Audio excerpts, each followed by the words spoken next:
Yes, and thank you for the coffee. And right. So first of all, do I have any apologies? Everyone's here. Declarations of interest. I haven't been notified of any. Public participation.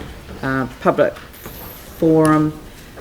No public forum presentations advised.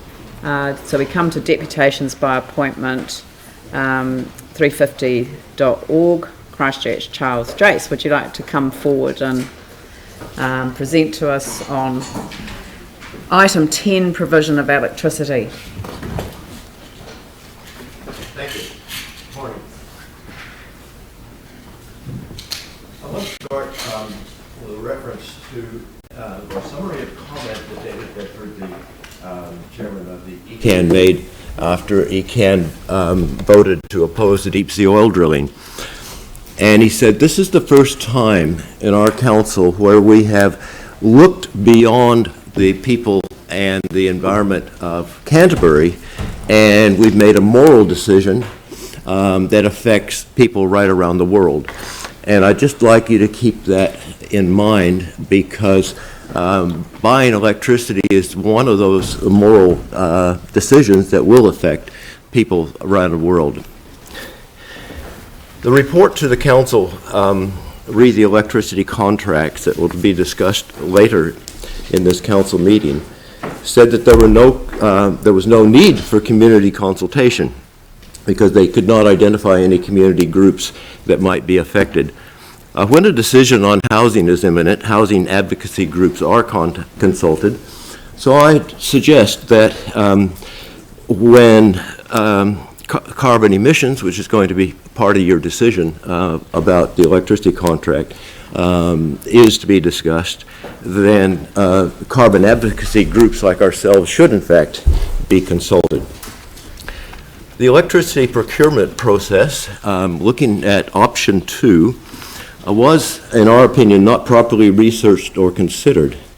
I recognize the problem for councils in following recommendations of staff when those recommendations are based on an outside source like EnergyLink, which may or may not have performed a comprehensive analysis.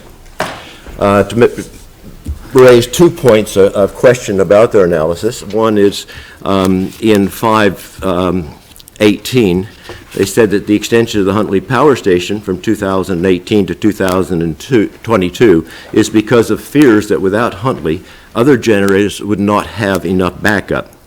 And yes, that is what was publicly said. But if that were true, Genesis would not have planned to close Huntley in 2018 in the first place. Greenpeace discovered that the wholesale electricity price for every provider is based on that of the most expensive generator. As Huntley is the most expensive generator in this country, all generating companies would have seen their profit margins decrease if Huntley was closed. So that's the main reason Huntley was extended, keep profit margins up for all the other companies. But more to the point of this particular meeting is that they say in 5.16 that all generated electricity is combined on the general spot market. Now that's just simply not true. They ignored the fact that there is an eco spot market in New Zealand, and through that they can buy renewable energy on the spot market. So those are only 2 examples that I noticed that where I thought their analysis was a bit lacking. When I discovered on Tuesday afternoon that the electricity procurement contract was on today's agenda, I read through the recommendation, which is option 1, which is to continue with the MBIE AOG contract, but using even more polluting generators than with the current Christchurch City Council supply contract. So I knew there had to be a better way. It took me exactly 2 hours to not only find a carbon zero certified supplier for the City Council, but also to procure a quote for providing electricity to the council at the same cost as option 1. I provided that quote to Joe Daly and she can make it available to you.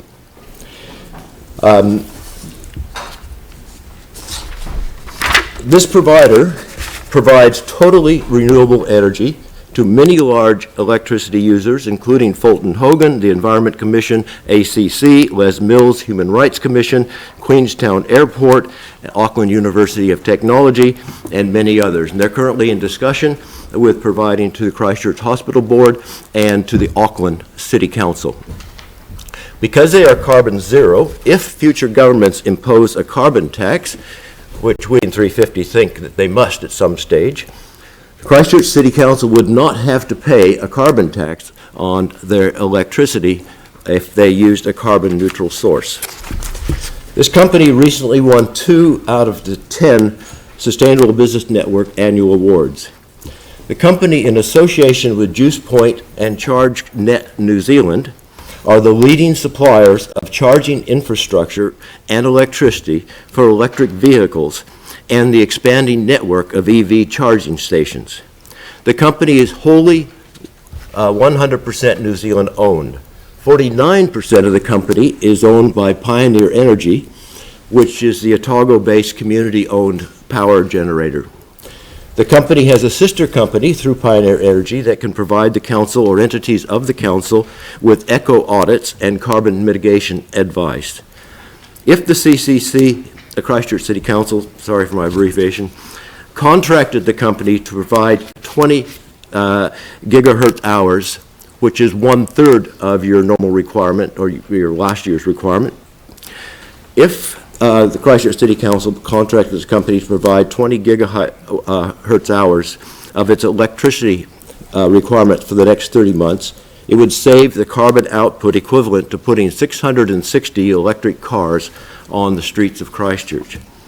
350.org Christchurch submits to this council that it buy 20 gigawatt hours annually of the electricity from Ecotricity, the company that I'm referring to, and that I have got a quote from, and then evaluate over the next 30 months with the object of going to 40 gigawatt hours, in other words, 2/3 of your usage in the next contract round. The mechanics of putting it in place are simple. It'll take about 2 weeks to sign up the contract.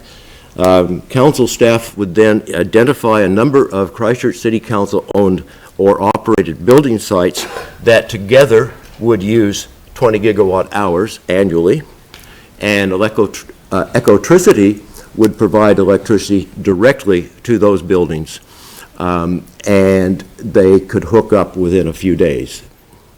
Thank you for your attention. Thank you. Does any councillor have questions? Aaron? And Pauline? Could probably ask you 100 actually. So why are you suggesting only 1/3 of our electricity done this way and not all of it?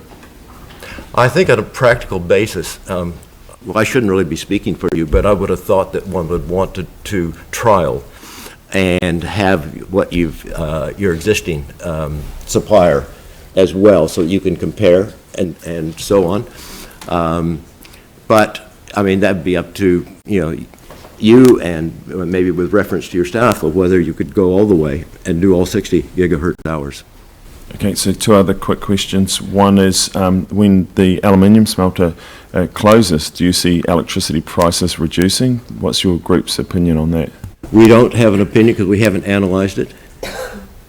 And then finally, in the report it said that all our electricity supplies that we receive here are South Island generated from renewable energy. So where does the carbon side come in your equation? Because the new contract would include Contact Energy and Genesis and Trust Power, and they all generate electricity that produces either carbon or methane. Methane in the case of the gas generated, the geothermal generated. And so what will happen in that contract with all 4 of those companies, that there would be movement of the load, I suppose, depending on their ability to generate and feed into the system, and you would be getting hopefully most of it from Meridian, but then you would also be fed in from time to time from the other companies. And the carbon assessment of that is quite an easy thing to do. Pauline? Thanks, Charles. Following along on the same theme, just to clarify, the report says that because the renewable energy, all renewable energy is produced in the South Island, we would be only sourcing our energy from that source, Yes. not from the big pot New Zealand-wide. Yeah, but that's not correct. And you said it's not correct? No, Okay. because if you've got 4 companies in the contract, and they do change, they switch. We provide a lot of energy to the North Island, but sometimes we get it back in No, certain but I times. think that's the report says it doesn't come back the other way. We buy ours, that's what I'm trying to clarify. And my understanding is when we're in a drought year and we have to reduce the amount of water that comes out of Benmore and the other dams, that we do get it back. Okay. Yeah. Now, I haven't seen the This is a question we electricity can direct report. to staff, but Sarah's not going to get a question unless she asks it right now. Thanks, Charles. So just while you've given us an alternate option today and you quoted David Bedford earlier, why is it really important for us to do this? Well, it's, one of the things is that it's part of the council's long-term plan, reducing carbon emissions, and it's also a moral choice, not only in terms of Christchurch, but of the whole world. And by using a total renewable source, you can reduce carbon, as I said, equivalent to 660 electric cars on the road per year. And that meets not only your sustainable goals, the council's sustainable goals, but the worldwide need to reduce carbon. Very much. And thank you for making the time to come in.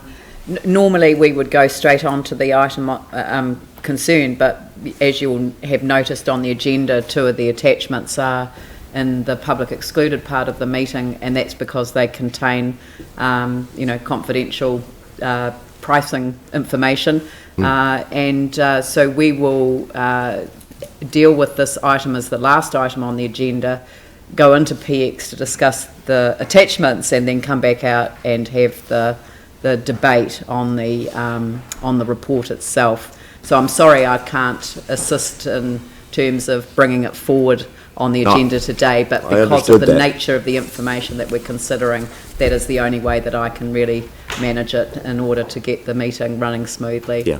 So thank you very much for your presentation. Okay, thank you for your time.